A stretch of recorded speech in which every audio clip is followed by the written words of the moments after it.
Hi friends, आज हम मेरी लिखी कहानी how I taught my grandmother to read के ऊपर से कुणाल मेहता सर ने बनाई एक बढ़िया मूवी देखने वाले हैं, जिसमें एक वृद्ध महिला जीवन में कैसे डिटर्मिनेशन दृढ़ संकल्प करके उसकी पोती ग्रैंडडॉटर से बिना शर्म संकोच किए पढ़ना लिखना सीखती है, उसकी कहानी है। पर उसके पहले जो स्टूडेंट्स मुझे नहीं जानते हैं या जिन्होंने सिर्फ मेरा नाम सुना है, उनको मैं मेरा परिचय देना चाहूंगी। मेरा जन्म 1950 में कर्नाटक के मैसूर स्टेट के शिगावी गांव में हुआ था।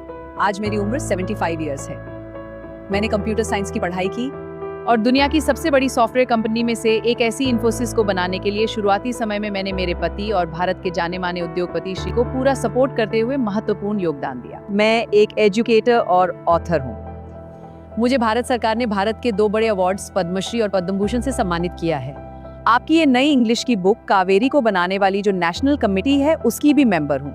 एज अ राइटर मैंने कई सारी नॉवेल्स, बुक्स और ट्रैवलॉग्स भी लिखी है, जिसे दुनिया भर के लोगों ने खूब पढ़ा और बहुत पसंद किया है।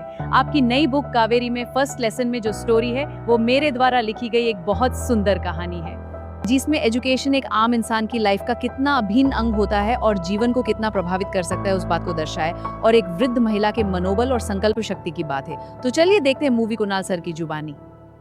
जब इस कहानी की लेखिका करीब 12 साल की थी, वो नॉर्थ कर्नाटका के गांव में उनके दादा दादी के साथ रह रही थी। वो कहती है कि उन दिनों ट्रांसपोर्ट सिस्टम उतना अच्छा नहीं था, तो उन्हें सुबह का न्यूज़पेपर दोपहर में मिलता था। वो कहती है कि जो बस वीकली मैगजीन और पोस्ट लेके आती थी, उसकी वो सब बहुत ईगरली, आतुरता से राह देखते थे। उस समय कन्नड़ भाषा में त्रिवेणी नाम की एक लेखिका बहुत ही पॉपुलर राइटर थी। वो एक बहुत वंडरफुल राइटर थी। उसकी लिखने की स्टाइल पढ़ने में बहुत आसान थी और बहुत कन्विंसिंग, यानी यकीन करने में आसान थी। ज्यादातर इस लेखिका की कहानियां एक ऑर्डिनरी पीपल यानी आम इंसान की लाइफ में आने वाले कॉम्प्लेक्स साइकोलॉजिकल प्रॉब्लम्स यानी जटिल मानसिक समस्याओं के ऊपर होती थी और उसकी कहानियां बहुत ही इंटरेस्टिंग होती थी। अनफॉर्चुनेटली कन्नड़ लिटरेचर की इस लेखिका का 34 साल की बहुत यंग एज में देहांत हो गया। आज 40 सालों के बाद भी लोग सालों पहले उस लेखिका ने लिखी नॉवेल्स की प्रशंसा करते हैं। कर्मवीर नाम के कन्नड़ भाषा के वीकली मैगजीन में इस लेखिका ने लिखी नॉवेल्स में से एक ऐसी काशी यात्री नाम की नॉवेल की सीरियल रेगुलर आती थी। वो एक बूढ़ी औरत की कहानी थी जिसकी काशी या फिर वाराणसी जाने की आर्डेंट डिजायर, तीव्र इच्छा थी। अब दोस्तों, ज्यादातर हिंदुओं की ये मान्यता होती है कि काशी जाकर भगवान विश्वेश्वर की यानी विश्वनाथ की पूजा करने से सबसे अधिक पुण्य मिलता है और काशी यात्री कहानी में रही ओल्ड लेडी, बूढ़ी औरत भी ऐसा ही मानती थी। और काशी जाने के अपने सपने को पूरा करने के लिए इस औरत को जो स्ट्रगल करना पड़ा, कठिनाइयों का जो सामना करना पड़ा, वो उस नॉवेल में दर्शाया गया था। इस कहानी में एक ऑर्फन यंग गर्ल, अनाथ लड़की की भी बात है। वो जिससे प्यार करती है, उससे शादी करना चाहती है, पर शादी के लिए पैसे नहीं हैं। और कहानी के अंत में जो ओल्ड लेडी थी, जिसकी काफी समय से काशी जाने की इच्छा थी, वो उसकी काशी जाने के लिए इकट्ठा की हुई सारी सेविंग्स, बचाए हुए पैसों को उस अनाथ लड़की को शादी के लिए दे देती है। वो कहती है, इस यंग ऑर्फन गर्ल की शादी हो जाने पर मिलने वाली खुशी काशी में भगवान विश्वेश्वर की पूजा करने से ज्यादा महत्वपूर्ण है। अब ये जो ओल्ड लेडी की कहानी मैगजीन में आती थी, उसे इस कहानी की लेखिका की दादी माँ, जिनका नाम था क्रिस्टका, उन्हें बहुत अच्छी लगती थी। पर लेखिका की दादी माँ कभी स्कूल नहीं गई थी, तो उनको पढ़ना लिखना नहीं आता था। अब हर बुधवार को ये मैगजीन और उसमें लिखी ये कहानी आती थी, तो 12 साल की लेखिका उनकी दादी माँ को उस कहानी के एपिसोड्स को पढ़कर सुनाती थी। उस समय उनकी दादी माँ उनके सारे काम भूलकर बहुत ध्यान से उस कहानी को सुनती रहती थी और बाद में वो पूरी कहानी जरा भी भूले बिना दूसरों को सुनाती थी। अब लेखिका की दादी माँ क्रिस्टका भी कभी काशी नहीं गई थी, तो वो उस काशी यात्री कहानी में रहे मुख्य किरदार ऐसी ओल्ड लेडी में अपने आप को देखती थी। तो उन्हें उस कहानी काशी यात्री में आगे क्या हुआ, वो जानने की बड़ी उत्सुकता रहती थी। तो वो हमेशा लेखिका को उस कहानी को पढ़कर सुनाने का आग्रह करती थी और फिर काशी यात्री कहानी के एपिसोड को सुन लेने के बाद वो शाम को मंदिर जाती थी, जहाँ सारे बच्चे भी हाइड एंड सीक खेलने के लिए इकट्ठा होते थे। तब उनकी दादी माँ मंदिर के कोर्टयार्ड आंगन में उनके दोस्तों के साथ बैठकर काशी यात्री कहानी के नए एपिसोड के बारे में बातें करती थी। तब 12 साल की ये लेखिका की जो वहाँ पे छुपम छुपाई खेलती थी, उन्हें भी ये समझ नहीं आता था कि एक कहानी के बारे में दादी माँ उनकी दोस्तों के साथ इतना सीरियसली डिबेट बहस क्यों करती है। अब एक बार की बात है, कहानी की लेखिका किसी शादी को अटेंड करने के लिए उनकी कजन्स के साथ पड़ोस के किसी गांव गई थी। अब पुराने समय में लाइफ बहुत सिंपल और मेहनत से भरी हुई थी और आज के जितना ओवर एंटरटेनमेंट नहीं था, तो लोग शादी जैसे इवेंट को बहुत एंजॉय करते थे। शादी एक बहुत बड़ा प्रसंग इवेंट रहता था जो कई दिनों तक चलता था और बच्चे तो शादी पर इकट्ठा होकर बहुत ही एंजॉय करते थे। बच्चे जी भर के शादी का अच्छा खाना खाते थे, जी भर के खेलते थे और घर के सारे बड़े लोग शादी में व्यस्त रहते थे, तो बच्चे बिना रोक टोक मिली हुई आजादी को जी भर के एंजॉय करते थे। अब कहानी की लेखिका जो उस समय केवल 12 साल की थी और शादी में गई हुई थी, उन्हें वहाँ 2-3 दिन के लिए ही रुकना था, पर उन्हें वहाँ तकरीबन 1 वीक के लिए रुकना हो जाता है। अब 1 वीक के बाद वो जब उनके गांव वापस आती है और उनकी दादी माँ को मिलती है, तो उनकी दादी माँ की आंखों में आंसू आ जाते हैं। तो लेखिका ये देखकर सरप्राइज हो जाती है, क्योंकि जीवन की कठिन से कठिन परिस्थितियों में भी उन्होंने दादी माँ को रोते हुए नहीं देखा था। तो लेखिका चिंतित हो जाती है कि दादी माँ को आखिरकार क्या हुआ। वो दादी माँ को पूछती है, अवा सब ठीक ठाक तो है ना? हाँ बेटा, सब ठीक है। Are you okay? Yes dear, I am fine. आप ठीक हो? What is the matter? क्या बात है? बस थोड़ी थकान है, चिंता मत कर। अब लेखिका उनकी दादी को अव्वा कहकर बुलाती थी, जिसका अर्थ नॉर्थ कर्नाटका में बोली जाने वाली कन्नड़ भाषा में मदर माता होता है। तो दादी माँ नॉडेड सिर्फ सर हिलाती है पर कोई रिप्लाई नहीं करती। तो लेखिका कुछ समझ नहीं पाती और बाद में उस घटना को भूल जाती है। अब रात को लेखिका और उनके परिवार के सब लोग घर की खुली छत पर सोते थे। समर गर्मियों की रात थी और फुल मून पूनम का चांद दिख रहा था। तब अव्वा उनकी ग्रैंड मदर आती है और उनके बाजू में बैठती है। वो बहुत प्यार से उनके हाथ को लेखिका के फॉरहेड सर पर फेरती है। तो लेखिका को ये एहसास होता है कि दादी माँ उनसे कुछ कहना चाहती थी। तो लेखिका उन्हें पूछती है, अवा व्हाट इज द मैटर? बात क्या है? तब दादी माँ कहना शुरू करती है, जब मैं बहुत छोटी थी, मेरी मदर का देहांत हो गया था। तब मेरा ध्यान रखने वाला और सही रास्ता दिखाने वाला कोई नहीं था। मेरे पिताजी काम में बहुत व्यस्त रहते थे और बाद में उन्होंने दूसरी शादी कर ली। पुराने दिनों में लोग लड़कियों के एजुकेशन को आवश्यक नहीं मानते थे, तो मैं कभी स्कूल नहीं जा पाई। बहुत कम उम्र में मेरी शादी करवा दी गई और बच्चे भी हो गए, तो मेरा जीवन बहुत व्यस्त हो गया। फिर मेरे बच्चे भी बड़े हो गए और उनके बच्चे यानी आप सबका जन्म हो गया। तो मुझे मेरे ग्रैंड चिल्ड्रन यानी आपके लिए हर रोज अच्छा खाना बनाकर खिलाने में बहुत ही खुशी मिलती थी। तो मुझे स्कूल जाकर पढ़ाई ना कर पाने का कभी रिग्रेट पछतावा नहीं हुआ। तो मैंने मेरे बच्चों की और बच्चों के बच्चों की पढ़ाई अच्छे से हो उस बात का ध्यान रखा। अब लेखिका ये समझ नहीं पाती कि उनकी 60 साल की दादी माँ आधी रात को उनके जीवन की ये कहानी छोटी सी 12 साल की बच्ची ऐसी लेखिका को क्यों सुना रही है। पर लेखिका उनकी दादी माँ को बहुत ही ज्यादा प्यार करती थी, तो उन्हें उतना तो यकीन था कि दादी माँ की बातों के पीछे कोई तो कारण है। जब लेखिका उनकी दादी माँ के चेहरे की ओर देखती है, तो उन्हें दादी माँ बहुत दुखी दिखती है और उनकी आंखों में आंसू होते हैं।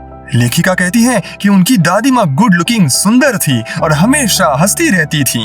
वो कहती है कि आज भी वो उस चांदनी रात को छत पर जो दादी माँ का दुखी चेहरा था उसे भूल नहीं पाई। लेखिका आगे झुककर दादी माँ के हाथों को उनके हाथों में रखती है और कहती है, अव्वा रो मत। आखिर बात क्या है? क्या मैं किसी तरह से आपकी मदद कर सकती हूँ? तो दादी माँ कहती है, हाँ, मुझे तुम्हारी मदद की जरूरत है। जब तुम शादी में गई थी तब कर्मवीर मैगजीन हमेशा की तरह आता था, तो मैं मैगजीन खोलकर देखती थी। मैं काशी यात्री कहानी में रहे पिक्चर्स को देखती थी, पर लिखी हुई कहानी जरा भी पढ़ नहीं पाती थी। कई बार जब कहानी पढ़ने की तीव्र इच्छा होती थी, तब मैगजीन के पेजेस को हाथों से छूकर मन को मना लेती थी, पर पढ़ना असंभव था। अगर मैंने एजुकेशन लिया होता तो शायद पढ़ पाती। तो बस मैं तुम्हारे वापस आने की आतुरता से राह देख रही थी। मुझे लगा कि तुम जल्दी आओगी और मुझे कहानी पढ़कर सुनाओगी। एक बार तो मैंने काशी यात्री कहानी सुनने के लिए तुम्हारे पास गांव आने का भी सोचा। मैं यहाँ पर गांव में किसी की मदद ले सकती थी, पर ऐसा करने मुझे बहुत शर्म महसूस होती थी। मैंने जीवन में पहली बार खुद को बहुत ही डिपेंडेंट और हेल्पलेस महसूस किया। वैसे तो गांव में हम अच्छे खासे पैसे वाले हैं, पर अगर कोई कार्य करने की आजादी ना हो तो धन दौलत किस काम की।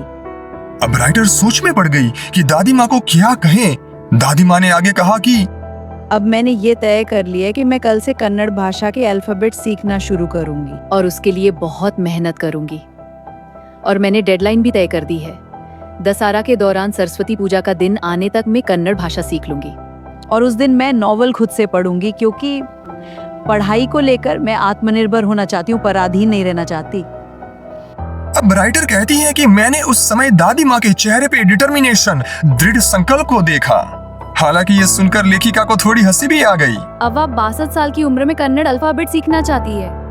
आपके सारे बाल सफेद हो गए, आपके हाथों पर रिंकल्स हो गई है, आपको चश्मे भी आ गए हैं और आप पूरा दिन किचन में मेहनत करती रहती हो। तो लेखिका ने उनकी दादी का एक बच्चे की तरह मजाक किया और दादी माँ ने बस स्माइल की और कहा, अगर किसी अच्छे कार्य को करने का आपने दृढ़ संकल्प किया है तो आप रास्ते में आने वाली किसी भी बाधा को पार कर लेते हैं। मैं किसी भी इंसान से ज्यादा मेहनत करूंगी, पर मैं ये करके दिखाऊंगी, और कुछ सीखने के लिए कभी कोई उम्र नहीं होती। अब अगले दिन से राइटर ने उनकी दादी का ट्यूशन शुरू कर दिया। अव्वा बहुत ही होनहार स्टूडेंट थी।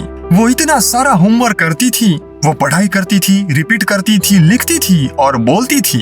लेखिका उनकी एकमात्र टीचर थी और वो लेखिका की पहली स्टूडेंट थी। उस दिन राइटर को इस बात का जरा भी अंदाजा नहीं था कि आगे जाके एक दिन वो कंप्यूटर साइंस की टीचर बनेगी और हजारों स्टूडेंट्स को पढ़ाएगी। अब दशहरा फेस्टिवल हमेशा की तरह आ गया। उस समय तक उन्होंने दादी माँ को जो काशी यात्री की कहानियां पसंद थी, उसकी एक नई पब्लिश हुई नॉवेल चुपके से खरीद ली थी। लेखिका कहती है कि मेरी दादी माँ पूजा की जगह मुझे बुलाती है और मुझे एक स्टूल के ऊपर बैठने को कहती है और वो लेखिका को फ्रॉक का मटेरियल देती है और फिर वो एक असाधारण कार्य करती है। वो झुककर राइटर के पैरों को छूती है। राइटर एकदम सरप्राइज्ड और टेकन अबैक, अचंभित हो जाती है, क्योंकि उम्र में जो लोग बड़े होते हैं वो कभी छोटे लोगों के पैरों को नहीं छूते हैं। हमेशा भगवान के उम्र में बड़े लोगों के और गुरु के पैरों को ही छुआ जाता है। उसे सम्मान, रिस्पेक्ट का प्रतीक माना जाता है। ये भारत में एक महान ट्रेडिशन, परंपरा रही है। पर आज के दिन दादी माँ उनकी ग्रैंड डॉटर पोती के पैर छूकर इस परंपरा से उल्टा कार्य क्यों कर रही थी? दादी माँ ने कहा, मैं मेरे टीचर गुरु के पैर छू रही हूँ, मेरी पोती के नहीं। एक टीचर की जिसने मुझे इतना अच्छा, इतना ज्यादा प्यार से पढ़ाया कि आज मैं इतने कम समय में कोई भी नॉवल आत्मविश्वास के साथ पढ़ सकती हूँ। अब मैं आत्मनिर्भर हूँ। यह मेरा कर्तव्य, ड्यूटी है कि मैं मेरे टीचर का, गुरु का सम्मान करूं। क्या ये हमारे स्क्रिप्चर्स, धर्म ग्रंथों में नहीं लिखा है कि जेंडर या एज को ध्यान में लिए बिना एक गुरु का सम्मान होना चाहिए?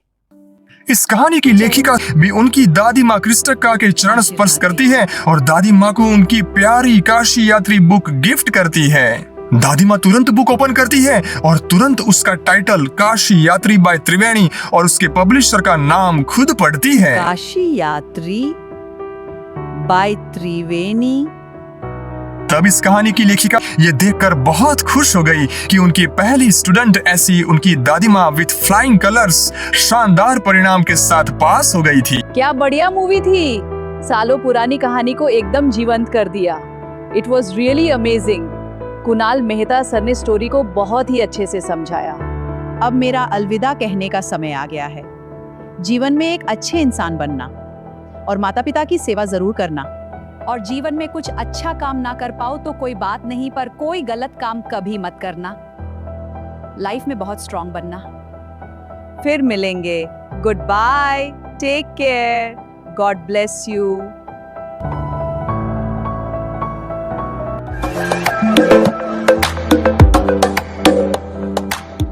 और हाँ, जाने से पहले इस चैनल को सब्सक्राइब करना और शेयर करना न भूलें और बेल आइकन जरूर दबाएं